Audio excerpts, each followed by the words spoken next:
Hey, now let's bring in great friend of the program, deputy opinion editor of Newsweek and author Batya Ungar-Sargon. Batya, thanks so much for joining us again on the U.S. Report. Love having you here. Huge news out of New York City. Columbia University president Manoush Shafik has announced this week she's out of there. And this comes after all of those unbelievable anti-Semitic protests where they trashed that gorgeous historic campus.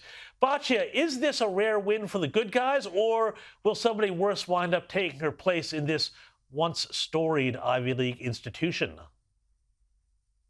You know, the role of president of an Ivy League university requires in this moment in time a certain level of backbone and courage to say no to the pro-Hamas protesters taking over the campuses.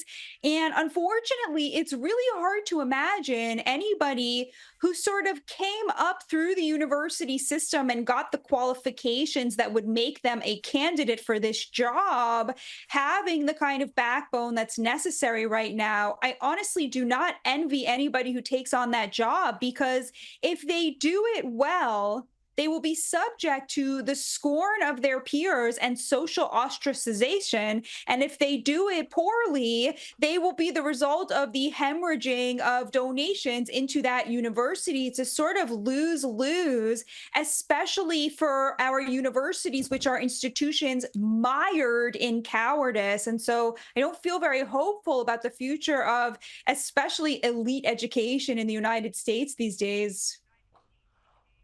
Well, Batya, sometime if you're ever in Australia, take you down to Sydney University, and I'll show you something if you want to see a mire of dysfunction. But let's stay on the topic of protests, because, Batya, I have got so much popcorn in my pantry. It looks like pre-COVID times. The Democrat National Committee is kicking off their convention next week.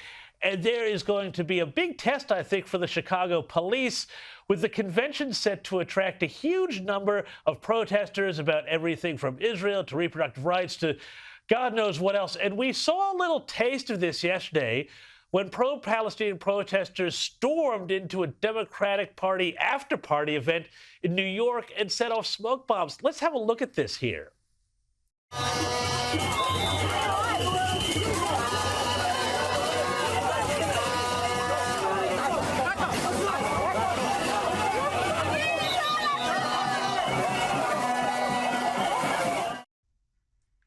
Well, I mean, Batya, I don't know what we say to this except that there's no appeasing these guys.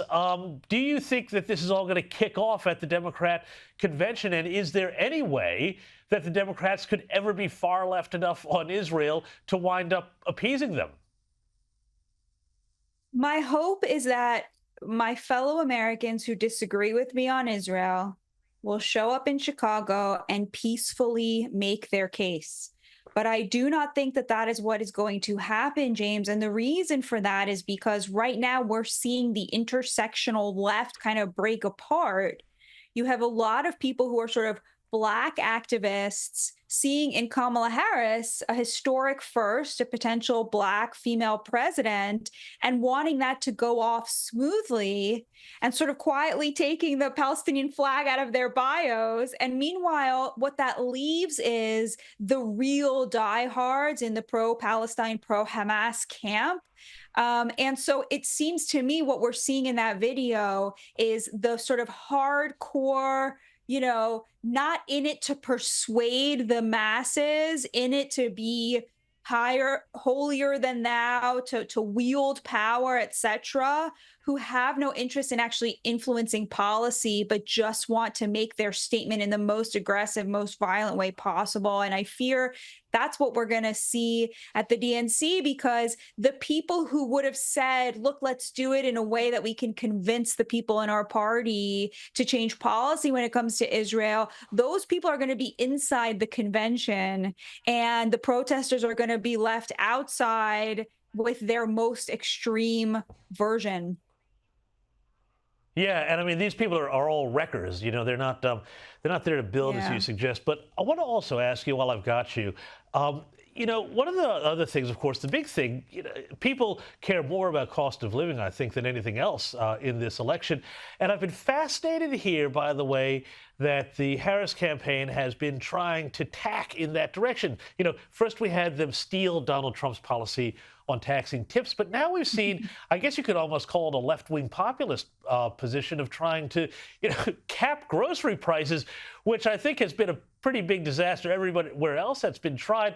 Does this show that they're trying on some way to connect, though, to this, ordinary mainstream American who is doing it tough in terms of prices, inflation? Or is this just completely ham-handed? Because I'm not sure how many people are going to buy some of these things. I think she's running a very good campaign. And that's not because I agree with what she's saying, but she is focusing on kitchen table issues. She's going to make a big economic speech tomorrow. And crucially, James, she's avoided making appeals to identity. She's not out there saying, vote for me, I'm a woman, vote for me, I'm a Black woman. She's not out there saying this would be a historic win.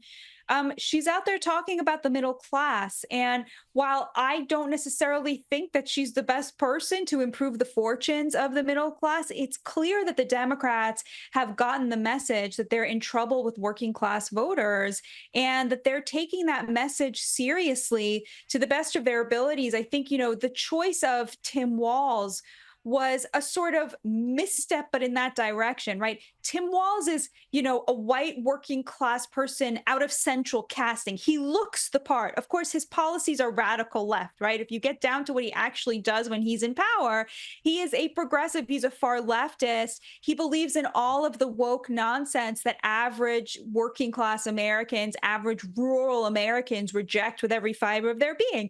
But he looks the part, right? And so they sort of cast him in this role to stand there as like, rural granddad, right? And that's what they're doing here is they're really setting the scene. They're setting this as a kind of, well, as JD Vance pointed out, it's like they're directing a movie. Batya, Ungar-Sargon, we're going to have to leave it there. Thank you for your time, and we will see you again soon here on the US Report.